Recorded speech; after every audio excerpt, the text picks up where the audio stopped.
ولا زه هغه جنۍ ته نه رسېږم ځکه زه ځان وژنه کوم. نه، ته ځکه هغې جنۍ ته نه رسېږي چې ځان وژنه کوي. ته ځکه کار نشي پیدا کوی چې خفه یې. ته ځکه ژوند نشي جوړوی ځکه ته خفه یې. ته ځکه نشي کوی نوي ملګري پیدا کړي ځکه ته خفه یې. ته باید خفګان د دې لامل ونه ګڼې چې ته کار نه لرې. دا چې کار نه لرې ته خفه یې. دا دوه ډېرې مختلفې خبرې دي او زه غواړم تاسو ورته ځیر شئ. ته ځکه خفه یې چې کار نه لرې.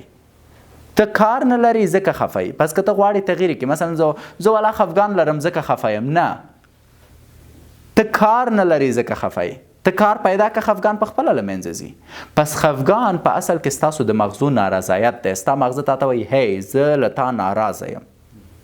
ته باید تغییر وکړې. ته باید کار وکړې. ته باید پیسې پیدا کړې. ته باید هغه بنګله واخلې. ته باید هغه موټر واخلې. ته یې نه اخلې، پبجي وهې، پس زه د تا نه خفه یم. پس ژور خفګان په اصل کې د مونږ د مغزو مرورېدا ده د مونږ نه. اوس غواړئ خپل مغز دلاسه کوئ، پیدا کوئ چې ولې خفګان لرئ. ولا خفګان ځکه لرم چې پیسې نه لرم، خو کار پیدا که. خفګان ځکه لرم چې هغه جنۍ پرېښی یم، ولې پرېښی؟ ولا تحصیل نه لرم، خو تحصیل وکړه. خفګان ځکه لرم چې پس انداز نه لرم، ولې نه لري؟ ځکه زه بد مصرفه یم، خو بد مصرفي مه کوه. بنان ژور خفګان باندې باور کول د دې د خاطره چې تاسو د کار او وظیفې نه پرېږدي، دا یو حماقت دی.